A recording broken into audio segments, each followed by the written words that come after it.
You would think that people who are in the high performance space, who are leaders and on top of their game, would have their life all together. Sadly, it's not the case. I see a lot of different people. And for a lot of high performers or people in that, in the leadership space, founders, executives, entrepreneurs, one of the biggest things that they struggle with is relationships. And it is quite remarkable for people who are highly, highly successful to be able to have that much disaster and complexity in relationships. So in this video, I'm going to give you the one reason why high performers do struggle and the one thing that will actually solve the issue, or two things that will solve it going forward. So why is it an issue? Well, the first thing is that relationships require emotion, and people who have got to the top of the game have got there because of intelligence and logic. So what happens with a lot of high performers, founders, executives, C-suites, they go and they're very, very good at their job. So it's data, analytics, risk profiles, governance, task driven. It's a lot of data, it's a lot of intelligence, a lot of doing things, especially, here's a series of events that have to happen, all the tasks that have to happen, and we do these, then we'll get there. But what it does, it gathers evidence and gathers data to get to a point of, well, if we do this and do that, we get to this, right? So, and because that's really, really successful, and it's really, it's made some people billions of dollars, right? They are highly successful people. They're highly intelligent. And because that is, what has made them successful, then people naturally think that taking that kind of success in that framework to deal with the human side of things, especially in relationships, it does work. The problem with this is that humans don't communicate through logic. Humans don't communicate through words. And those people, though highly successful and highly intelligent, are trying to take a toothpick to a baseball game and wondering why it doesn't work is because we're taught this stuff all the way through school. We're taught the stuff all the way through work. And we've used it very successful through most of our lives. Yet when it comes to being able to communicate, connect and communicate with a human on human, perspective, it fails miserably. And then what happens in the high performer space or that founder space, or let's just call them high performers, is that they'll go back to what works. And they will think, well, okay, logically, this stuff works. So if I gather all this data and look at the series and steps, and if I do this and this and this, so if I do date nights, I do, let's talk about my attachment styles, let's talk about all the things that I can do to be able to get to an outcome, then I'll have the perfect relationship. And that doesn't happen. And they get frustrated and they do more data analysis and they think, oh, it must be her or it must be him or whatever it is, right? And then they take that to the next one. And you'll quite find a lot of these, the people in this space have had multiple relationship issues. They'll have second, third, fourth marriages, and they can't understand why. And it's not because they're not intelligent. It's because they've never been taught how human behavior actually works or how humans work. And the part that they're missing is that people do not communicate through words. People do not communicate through logic. We do not use our prefrontal cortex to communicate with another human being, whether it's in work or in a relationship. Now, with work, yes, okay, there are things to do logically to get to a step.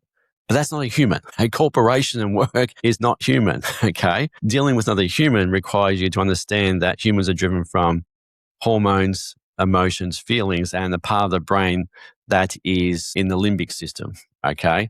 So unless you're communicating with that part of the brain, then your ability to communicate and connect with another human being at a level that needs to be done to have a successful relationship is next to zero.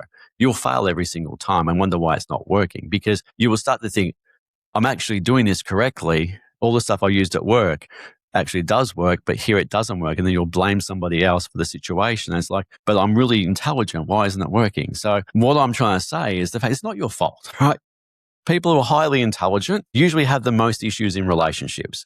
It's because of this, is they use intelligence and logic to try and solve human problems. So what we have to really do is understand that, okay, logic is great for, a certain part of that, but it's not the basis of it.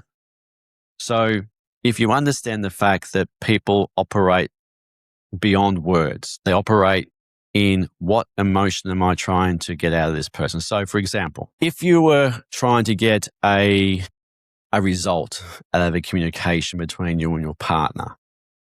The first thing you have to realize is, if I want my partner to respond correctly to this, by me saying these words, what hormones am I going to release in this person that's going to get effective communication? So if you release stress hormones, if you release cortisol, you have zero chance of having any effective communication, because in that place, when people release those kind of hormones, they go in defense mode, and anything you say to them will be mounting to zero, and they'll get defensive and, watch their turf, right?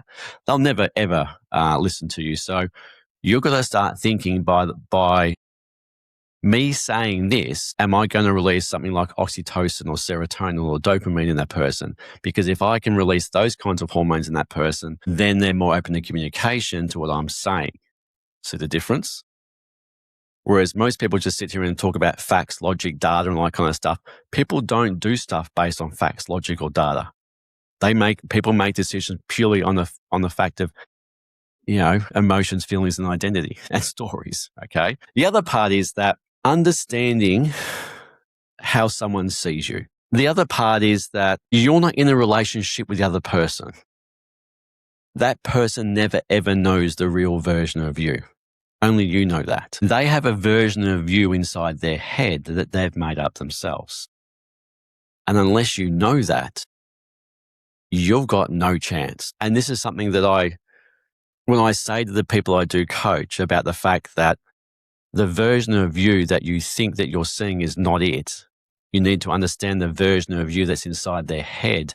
The penny drops and I think, oh shit, how did I not know this? It's like, yeah, dude, right? You need to communicate with the version of you that's inside her head that she's constructed, right? Because that's where the relationship is.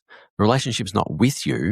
The relationship she's got is inside her head, which is a construct of her view of you based on her, let's say, her identity and the way you interact with her. And that's really powerful stuff, right? Because if you understand that, then you start tackling the right thing. Because this is where you start to build a let's say, conscious, spiritual, deep, relationship, because you start communicating at layers that human behavior actually happens. So if you start to realize that, okay, the version of me that she thinks I am is this, which is connected to her identity, and they're connected to the way that she sees me and the way I show up, then I can start to manipulate that to get an outcome that I want. And manipulate's a bad word, okay? So, whereas most people, they'll go, I need to change who I am. I need to go and change going to the gym, attachment styles, date nights, all that kind of stuff we're doing. And you're trying to change yourself, right? But the work is not there. The work is over there inside her head. And so this is where most people go wrong. So you're trying to tackle the relationship from logic and data and everything like that, because it works at work, right? The second part is that you're trying to change an identity that's not related to the relationship, is that the identity is over there and you're trying to change this one. So the two things you can change immediately in trying to build a better relationship, especially for the highly intellectual people, those, C-suites, founders, executives, all that kind of stuff, who logic all day, is to understand, right? Stop trying to communicate via logic. It doesn't work, right? It works at work, right? Go for it there. But if you're trying to communicate with your wife when you get home, or your husband when you get home, and you're using logic and data, it's not going anywhere, right? Especially in arguments. The second thing is that the version of you that is in the relationship is not what you think it is, right? You need to understand how the other person sees or views you. And when you understand that, then you can start to influence that identity by the behaviors you do, right? Because again, if she thinks you're a dimwit, right, or you can't communicate effectively, right, you doing other stuff over here is not going to make a squat of difference. You need to get inside her head, understand why she thinks that, from what identity, and how she came to that viewpoint. And then when you get that, you can start to go, right, I need to be able to do this here, right? Change the view inside of her head. You change the relationship, or his head, right? Not over here, okay? So if you do those two things just in itself, right? No more logic and you understand the identity inside the other person's head, just those two things will change your relationship so remarkably that people will be talking about you at the barbecue. That's how important it is. And this is just the tip of the iceberg of shit you can do in the human behavior space, right? This stuff is so bloody cool that I know everyone's learning AI and stuff and you're doing all that kind of stuff, right? But the real people out there, intelligence is no longer a commodity. For humans for a long time, the smartest people in the room, the smartest people with IQ have been the ones who have been successful to a point, okay? Now AI has made intelligence and knowledge pretty much $0 value, right? Your IQ and your intelligence doesn't necessarily get you ahead of the game anymore. And what it's actually showing was now we're getting to the point where the number one game, which has always been there, always has been there. People at top who they do know this. The number one game in the world is how humans operate, and not from the stuff that you're taught, through leadership companies or, Accenture or the crap that you get from KPMG and shit like that, right? Deep human influence. This is the stuff that marketers know, how you buy shit, the dark, deep depth psychology of human behavior influence, right? That is the only game in town now, because AI has taken knowledge and information and made it a value of 0. So when you start to understand this and start to be taught this, then you become in a very rare space. And even in relation, like this is what I've given you, just two very small things you can, and this is 2 things out of so much you can learn, right? Your relationship goes to a place that's remarkably, ridiculously good. And that's just by learning 2 different things. So for everybody out there who's listening to this, understands that seeing what you can't see and communicating at a level that human behavior actually does work is the way forward. And it always has been. AI has been the greatest gift to human evolution that you'll see in a long time. I know there's a lot of fear out there with AI, but it's taking away skill sets like intelligence that have given us the bum steer for a long time. And you take away that and knowledge, it's forcing humans to develop skill sets that they should develop, which is human connection. And when we do, the humanity changes to a whole new level. And that's part of the reason why I have this channel, to teach you that shit. So if you want more, I do have a newsletter that I do every Sunday. Links down below. But if you're in a relationship and you're highly intelligent and it's not working for you, and as I said before, highly successful people have usually disastrous relationships because of the intelligence. 2 things. Stop talking intelligently, using logic and information. 2, identity is not with you. The relationship is not with you. The relationship is inside their head and how they view you.